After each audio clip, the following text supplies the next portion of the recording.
9월 4일 금요예배 하나님 앞에 올려드리겠습니다. 우리 복음성가 한곡 부르신 후에 바로 하나님 말씀 듣도록 하겠습니다.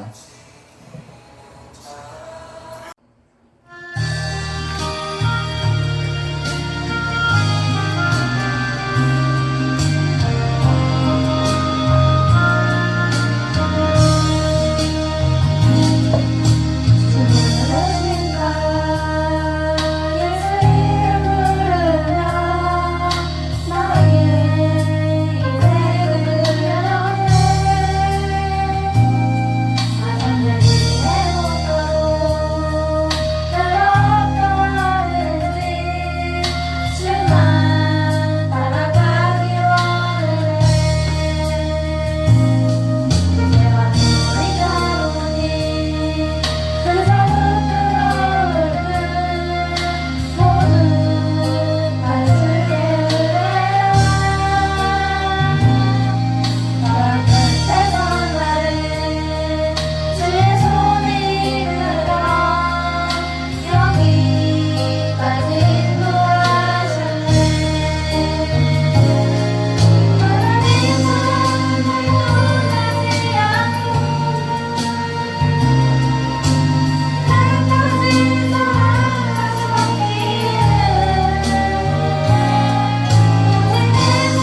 오늘 요한복음 15장 1절부터 17절의 말씀으로 예수와 사는 삶의 열매라는 제목으로 우리 함께 나누도록 하겠습니다.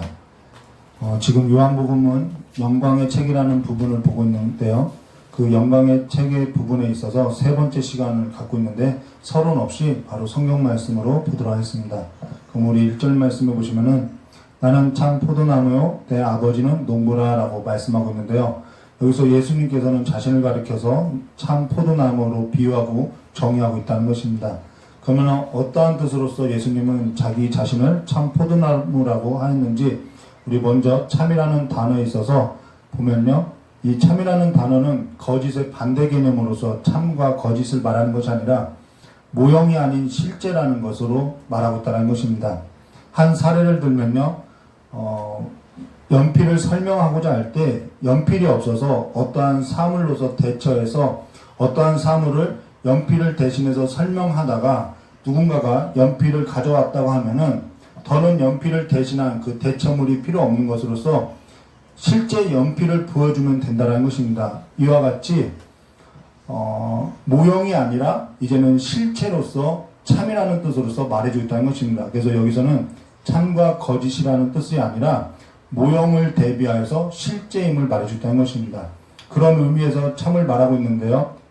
그러면은 포도나무라는 것은 무엇을 말하냐면요. 이스라엘을 상징한다는 것입니다. 근데 왜 이스라엘을 상징하냐면요. 시편 80편 8절 말씀에 보시면은 주께서 한 포도나무를 애굽에서 가져다가 민족들을 쫓아내시고 그것을 심으셨나이다 라는 말로 애굽에서 나온 출애굽 공동체를 말하는 것으로 여기에서 민족들이라는 것은 가나안의 7족속을 말하는데 출애굽 공동체를 가리켜서 가나안 땅으로 들어간 출애굽 공동체를 가리켜서 포도나무로 비유로 말하고 있다는 것입니다. 그리고 그 출애굽 공동체를 포도나무로 비유하고 있는데요. 이어서 시편 80편 14절과 15절의 말씀을 보면은 만군의 하나님이여 구하옵나니 돌아오소서 하늘에서 굽어보시고 이 포도나무를 돌보소서 주의 오른손으로 심으신 줄기요 주를 위하여 힘있게 하신 가지니다 라고 한 것으로 시편의 저자의 강구 속에서 만군의 하나님은 포도나무를 돌보시는 하나님으로 묘사하고 있다는 것입니다. 그리하여서 예수님께서는 나는 참 포도나무요 내 아버지는 농부라 라는 말씀을 시편 80편에서 인용해서 말하는 것으로 새로운 이스라엘 공동체를 위한 자신이 실체로서 그가 육신을 입고 오셔서 내 아버지는 농부라고 한 것으로 시편 80편 14절에 만군의 하나님이여 라고 한 포도나무를 돌보시는 하나님을 자신의 아버지로서 그 실상을 우리에게 보여주고 있다는 것입니다. 이러한 성경적 배경을 가지고 예수님께서는 나는 참 포도나무요 내 아버지는 농부라고 말하고 있다는 것이죠. 그러면은 이어서 우리가 2절 말씀 보시면요. 무릇 내게 붙어 있어 열매를 맺지 아니하는 가지는 아버지께서 그것을 제거해 버리시고 무릇 열매를 맺는 가지는 더 열매를 맺게 하려 하여 그것을 깨끗하게 하시니라 라고 말씀하고 있는데요. 근데 사실 이에 있어서 해석상 논란이 있다는 것입니다. 여기에서 열매를 맺지 아니하는 가지는 아버지께서 그것을 제거해 버리시고 라는 말에 있어서 문제가 있다는 것이죠. 그로 인해서 어떠한 문제가 있냐면요. 우리가 한번 구원을 받게 되면은 만약에 열매를 맺지 못하면 우리가 받은 구원에 있어서 취소가 되거나 변개가 된다는 말일까 라는 해석상의 논란이 있다는 것입니다. 그로 인해서 하나님의 은혜로 구원을 받아도 열매를 맺지 못하는 자는 열매를 맺지 못하는 것으로 인간의 행위에 따라서 구원이 취소될 수도 있고 변개될 수 있다는 말로서 설명하고 해석하는 경우들이 있는데요. 사실 그렇지 않다는 것입니다.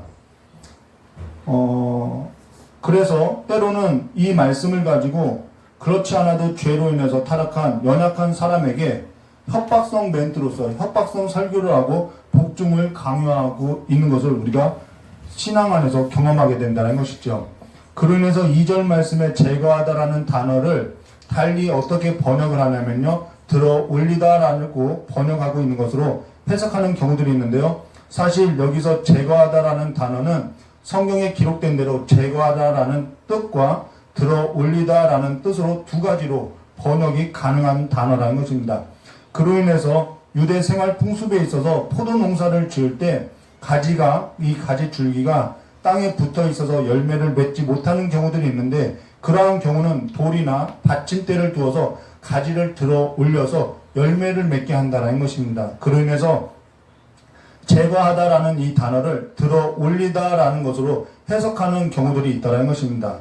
물론 그렇게 해석할 수도 있지만은, 저 역시 전에는 성도로 있을 때는 예전에 목사님들이 어떻게 설교했냐면은 제거하다라는 단어로서 설교했던 것으로서 거의 협박성 설교를 해왔고요. 근데 목회자가 되고 나서는 들어 올리다라는 뜻이 있다라는 것을 접하게 되었고, 또 이스라엘 현지 선교사들로부터 들었던 것으로 하나님의 심판이 아닌 하나님의 돌보심과 하나님의 격려와 위로로서 이 말씀이 전하여지고 있다는 것을 새롭게 접하게 됐다는 것입니다.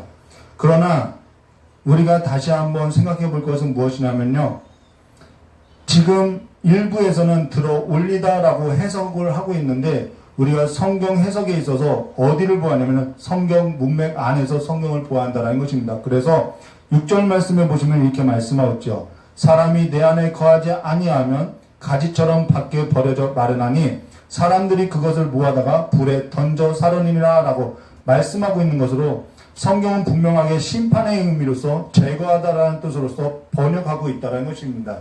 그렇기 때문에 이 단어를 들어 올리다라고 번역하는 것은 해석상 문제가 있다는 것이죠. 그러하다면은 열매를 맺지 아니하는 가지는 아버지께서 그것을 제거해 버리시고라는 말이 열매를 맺지 못하면 구원이 취소되거나 변개될 수 있다는 말이냐? 사실 그 말은 아니다라는 것이죠. 근데 사실 중요한 것은 열매에 있는 것이 아니라 2절 말씀에 말씀한 것처럼 무릇 내게 붙어 있어라고 하는 말에 있다라는 것입니다. 예수님께서는 나는 참 포도나무요 내 아버지는 농부라 한 것으로서 무릇 내게 붙어 있어라고 말을 하고 있다라는 것이죠. 그러고 나서 2절 하반절과 3절에 무릇 열매를 맺는 가지는 더 열매를 맺게 하려 하여 그것을 깨끗하게 하시리라 라고 말씀하고, 3절에 이어서 너희는 내가 일러준 말로 이미 깨끗하여졌느니라 라고 하는 것으로, 너희는 내가 일러준 말로 이미 깨끗하여졌음을 말해주고 있다는 것입니다. 근데 지금 이 말을 어느 때, 어느 시점에서 예수님께서 말씀하신 말씀이냐 하면요, 저녁 식사 때 세족식을 하고 나서 가룟 유다가 나가고 나서 예수의 제자들이 예수님께 4가지 질문을 하고 나서 예수님께서 비유로 말씀하신 것으로서, 이 말은 한번 구원 받아도 열매가 없으면 구원이 취소된다라는 말의 뜻으로 한 것이 아니라는 것입니다. 우리가 앞서서 세족식을 보았던 것으로, 이 예수님께서 세족식을 할 때 요한복음 13장 9절과 11절에 시몬 베드로가 이르되 주여 내 발뿐만 아니라 손과 머리도 씻어 주옵소서. 예수께서 이르시되 이미 목욕한 자는 발밖에 씻을 필요가 없느니라. 온몸이 깨끗하니라. 너희가 깨끗하나 다는 아니니라 하시니 이는 자기를 팔 자르가 누구인지 아심이라. 그러므로 다 깨끗하지 아니하다 하시냐라고 말씀하고 있다는 것입니다.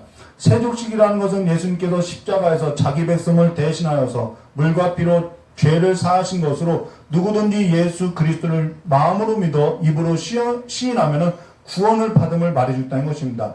이 진리의 말씀은 지금까지 변함없이 이루어지고 있는 진리의 말씀이라는 것이죠. 근데 문제가 무엇이냐면은 교회 안에서 진리의 말씀을 듣고 예수를 믿는 척하고 입으로 시인하는 것에 있어서 문제가 있음을 말해줬다는 것입니다.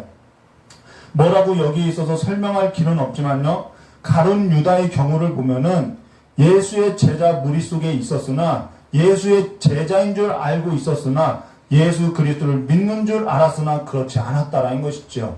근데 교회 안에 이런 사람이 적지 않는 것으로, 아직 이것은 신앙의 미성숙한 것과는 다른 것으로 목회자들에게도 있을 수 있고 장로나 권사나 집사들에게도 있을 수 있으며, 저 역시 그렇지 않을 수도 있더라는 것입니다. 저 역시 저 자신이 예수를 믿고 교회의 일원이 되어서 예수의 제자인 줄 알고 있었는데요, 교회를 다니고 직분도 받고 전도도 하고 선교도 하고 헌금도 드리고 예배를 드렸던 것으로 저 자신에게도 속았고 주변 사람도 저를 보고 속았던 것으로서 우리는 속고 있었음을 말해줬다는 것입니다. 어릴 적부터 교회를 다녔던 것으로 학창시절부터 교사도 하고 교회 안에서 종교 생활을 했던 것으로 예수를 믿고 예수의 제자인 줄 알고 있었다라는 것이죠. 그렇게 본인 자신도 속고 다른 사람도 저 자신을 보고 속았던 것으로서 나중에 보면은 그 열매로서 나타난다라는 것입니다. 그러나 교회 안에서 행하는 봉사나 종교적 생활이나 사역이나 그 밖의 모든 것에 있어서 신앙이라고 말할 수는 없더라는 것이죠. 그러면 그렇게 하지 말라는 것이냐, 봉사도 하지 말고 종교적인 생활도 하지 말라는 것이냐, 그런 말이 아니라요, 그것이 신앙이 아닐 수 있음을 말해주겠다는 것입니다. 내가 뭔가 하는 것으로 내가 예수를 믿고 내가 예수의 제자인 줄 알지만 사실 한 번도 예수를 경험한 적이 없는 삶으로서 신앙생활을 할 수 있음을 말해주겠다는 것입니다. 교회 안에 사람이 좋아서, 일이 좋아서, 평안한 마음의 진정이 되고 위로가 되고 신비한 경험들이 좋아서 종교적인 활동을 할 수 있음을 말해줬다는 것입니다. 근데 신앙이라는 것은 그러한 것을 하는 것이 신앙이 아니라 우리는 예수를 믿고 예수를 알아가는 삶이 곧 신앙임을 말해줬다는 것이죠. 예수 없이도 신비한 체험을 할 수 있고요. 예수 없이 좋은 일을 할 수 있고요. 예수 없이 좋은 사람 만날 수 있다는 것입니다.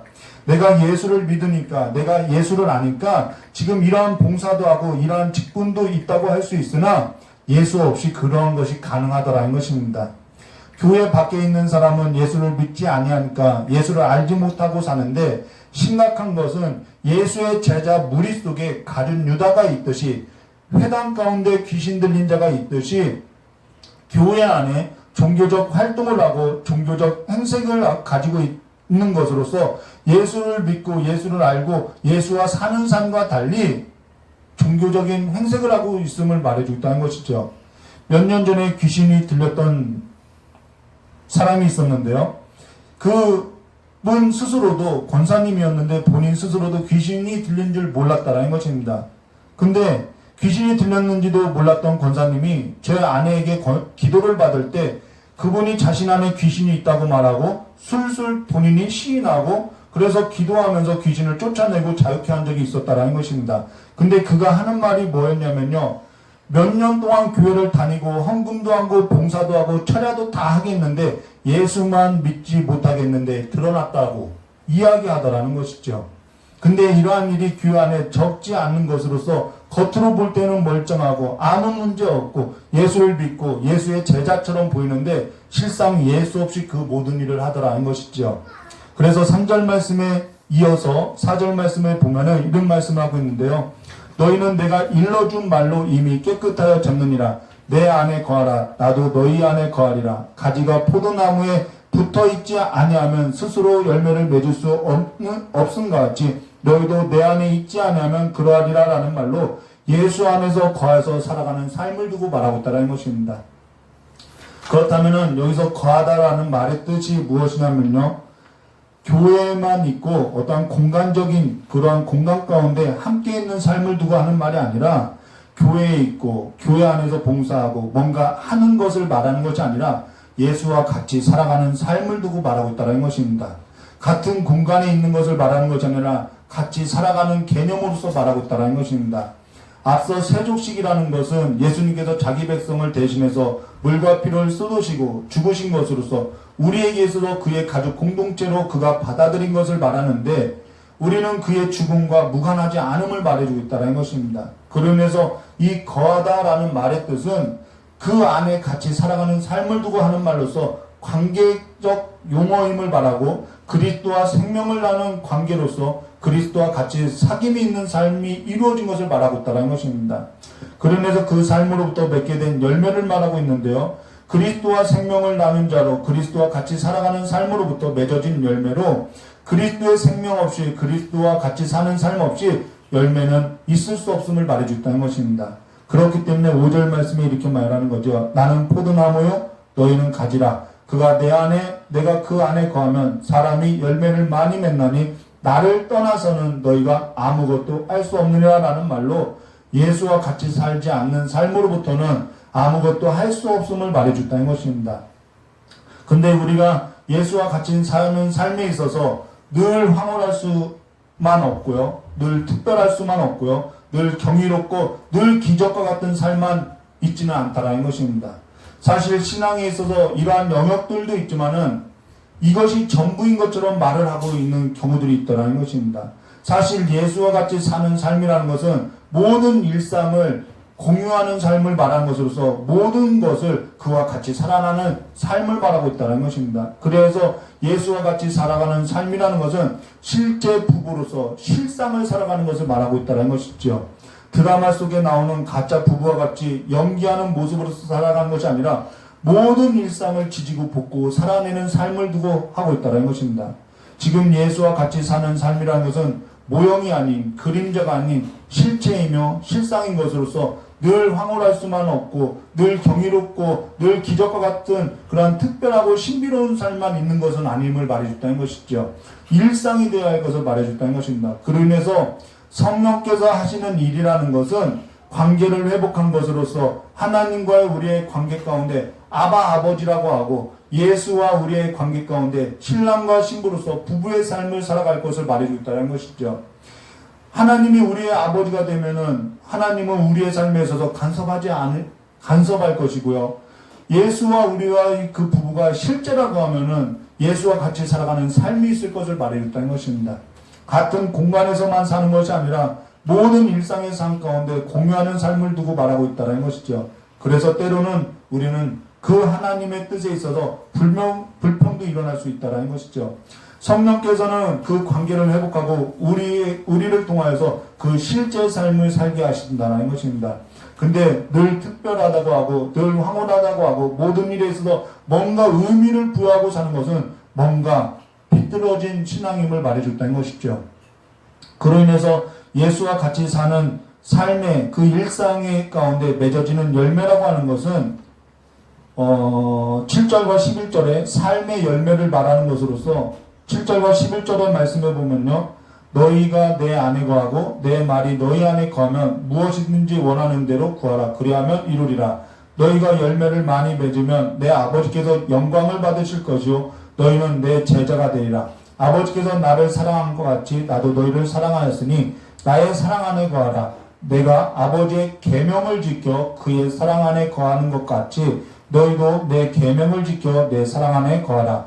내가 이것을 너희에게 이름은 내 기쁨이 너희 안에 있어 너희 기쁨을 충만하게 하려 함이라 라고 이야기하였다는 것입니다. 여기에서 예수님과 같이 사는 삶 속에 사랑의 관계로부터 주어지는 기쁨을 말하는데 이 기쁨은 세상에서 말하는 기쁨과 다른 기쁨임을 말해줬다는 것입니다. 예수와 일상을 부대껴 살아가는 삶으로서 오는 기쁨임을 말해주고 있는 것으로 예수와 같이 살아가는 삶으로서 그의 가정을 이루는 삶의 질서로부터 나오는 열매이고 기쁨임을 말해줬다는 것입니다.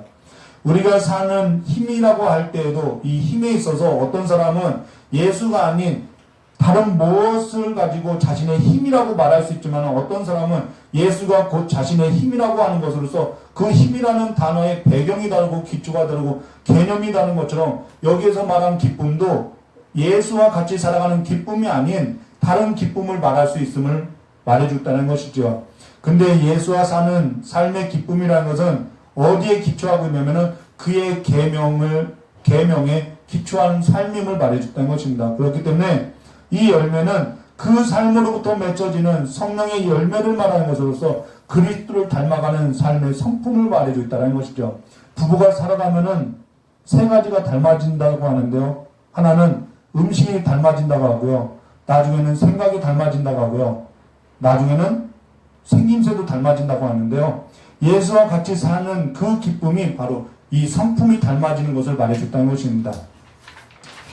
그러고 나서 또 하나 열매는 뭐냐면요. 12절과 16절 말씀으로 내 계명은 곧 내가 너희를 사랑한 것 같이 너희도 서로 사랑하라 하는 이것이라. 사람이 친구를 위하여 자기 목숨을 버리면 이보다 큰 사랑이 없나니 너희는 내가 명하는 대로 행하면 곧 나의 친구라. 이제부터 너희를 종이라 하지 아니하리니 종은 주인이 하는 것을 알지 못함이라. 너희는 너희를 친구라 하였노니 내가 내 아버지께 들은 것을 다 너희에게 알게 하였습니다. 너희가 나를 택한 것이 아니요 내가 너희를 택하여 세웠나니 이는 너희로 가서 열매를 맺게 하고 또 너희 열매가 항상 있게 하여 내 이름으로 아버지께 무엇을 구하든지 다 받게 하려 함이라 라는 말로 16절 말씀 보시면은 내가 너희를 택하여 세웠나니 이는 너희로 가서 열매를 맺게 하고라고 말한 것으로 삶의 열매뿐만 아니라 복음 전도에 있어서 선교적 삶에 있어서도 열매를 말해주고 있다는 것입니다. 그러면은 지금까지 우리가 두 가지 열매에 있어서 보았던 것으로 지금까지 한국교회는요, 복음 전도에 있어서 선교적 삶의 열매만을 강조하면서 급성장해왔다는 것입니다. 그에 반하여 예수와 같이 사는 삶의 열매에 있어서는 너무나도 소홀히 했던 것으로서 지금 한국교회는 선교적 삶의 열매만 강조한 거기로부터 문제점들이 지금 일어나고 있다는 것이죠. 그래서 삶의 열매에 관해서 과제로 남겨져 있음을 말해줬다는 것입니다. 그래서 한국교회가 마주한 여러 가지 문제에 있어서 짚어보았고, 그로 인해서 삶의 윤리적인 문제에 있어서 한 10여 년 전부터 다루어지고 있음을 말해줬다는 것입니다. 근데 그로 인해서 한국교회는 어떻게 되냐면요, 선교적 열매를 맺는 사람은 삶의 열매를 맺는 사람들에 있어서 뭐라고 지탄을 하고, 삶의 열매를 맺는 사람은 선교적 삶에 있어서 열매를 맺는 사람들에게 있어서 너무 열정적이라고 지탄을 하고 있는 것으로서 한국교회는 두 영역으로 나누어진 신앙의 형태를 보여주고 서로 헐뜯고 있다는 것이죠. 그러나 지금 성경은 어느 하나만의 열매를 강조하는 것이 아니라 두 가지 모두를 말하고 있는 것으로서, 두 가지 모든 삶을 말하는 것으로 예수와 같이 사는 삶의 열매로 성령의 열매를 말하고 있으며, 그 삶으로부터 복음 전도의 사역에 있어서 열매 또한 말하고 있는 것으로 두 가지 다 말을 하고 있다는 것입니다. 그러나 예수 없이 사는 사역이라는 것은 있을 수 없고, 예수와 같이 사는 삶으로부터 나타나는 열매는 복음 전도의 선교적 삶의 열매까지 이어져야 할 것을 말해줬다는 것이죠. 그래서 사실 국외냐 국내냐 이것이 중요한 것이 아니라 지금 내가 예수와 같이 사는 삶의 열매로서 그 삶의 열매가 복음 전도의 선교적 삶의 열매까지 이어지느냐가 중요하다는 것입니다. 저 역시 복음 전도에 있어서 선교의 현장을 보고 전도를 하였으나, 사실 복음 전도의 선교적 삶이라고 하는 것은 예수와 같이 사는 삶으로부터 맺어지는 것임을 말해줬다는 것이죠. 복음 전도의 삶보다 복음 전도의 선교적인 삶을 살아내는 것이 더 어려운 것으로서 내 남편 앞에서, 내 아내 앞에서, 내 직장 상사 앞에서, 내 자녀 앞에서 삶으로서 복음 전도의 선교적인 삶의 열매를 맺는 것이 선교 현장에서 선교하는 것보다 더 어렵다라는 것입니다. 그래서 예수와 같이 살아가는 그 일상이, 그 일상 가운데 맺어지는 열매가 사실상 더 어렵다라는 것이죠. 저 역시 예전에는 예수 믿으세요라고 하면서 복음을 전하였으나 사실 예수 믿고 살아가는 삶이 더 힘겼더라는 것입니다. 예수와 같이 사는 삶의 열매로 복음 전도의 선교적 삶으로서 살아가는 것이 더 힘겨운 것으로서 말하고 있는데, 그러나 그 삶 가운데는, 예수와 같이 살았던 그 삶 가운데는 세상이 주지 못했던 기쁨이 있었음을 말해줬다는 것이죠. 선교를 하는 것도 선교지에서 일을 하는 것이 아니라 예수와 살아가는 삶의 기쁨이 있어야 할 것을 말해줬다는 것입니다. 거기로부터 복음 전도의 선교적인 삶의 열매가 나타나는 것으로서 삶과 복음 전도의 선교적인 삶과 분리할 수 없음을 말해줬다는 것입니다. 예배가 마치면은 에베소서 4장 1절부터 6장 24절을 한번 읽어보시면 좋을 것으로서요. 성령의 충만한 삶이라는 것은 복음 전도의 선교적 삶이 어디에서 이루어지는지를 보여주고 있는데요. 성령의 충만한 삶은 아내들아, 남편들아, 자녀들아, 종들아 라고 말하고 있는 것으로서 우리의 일상 가운데서 이루어져야 할 것을 말해줬다는 것입니다. 그 일상의 삶에 있어서 전신갑주를 입어야 할 것으로서 틈을 보이지 말 것을 말하는 것으로 예수와 같이 살아가는 그 삶으로부터 분리되고 떠나지지 말라고 붙어 있어야 할 것을 말해줬다는 것이죠. 이제는 예수 그리스도와 함께 생명을 나눈 삶으로부터 열매가 더욱더 풍성하여 주시고 복음 전도, 그로 말미암아 복음 전도의 선교적인 삶에 있어서도 더욱 풍성한 열매가 가득한 자로 모든 삶에 있어서도 부족함이 없는 온전하고 충만한 삶이 되시기를, 그래서 예수와 같이 사는 삶의 기쁨이 여러분의 삶 속에 가득하게 되시기를 주님의 이름으로 축원합니다. 우리 다 같이 기도하도록 하겠습니다.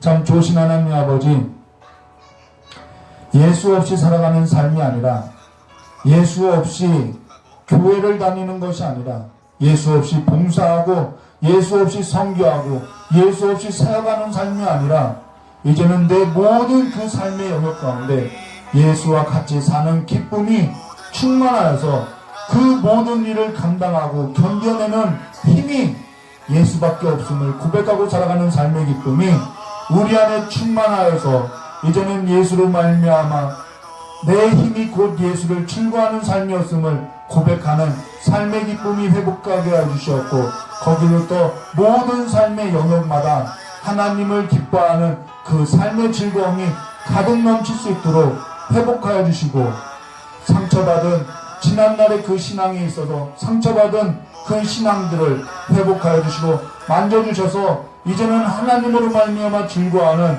귀한 성도들의 삶이 될 수 있도록 복을 내려주시길 간절히 원하오며 기하신 예수님의 이름으로 축복하며 기도드리옵나이다. 우리 이 시간에 깨달은 말씀을 붙잡고 찬송 부르면서 기도하도록 하겠습니다.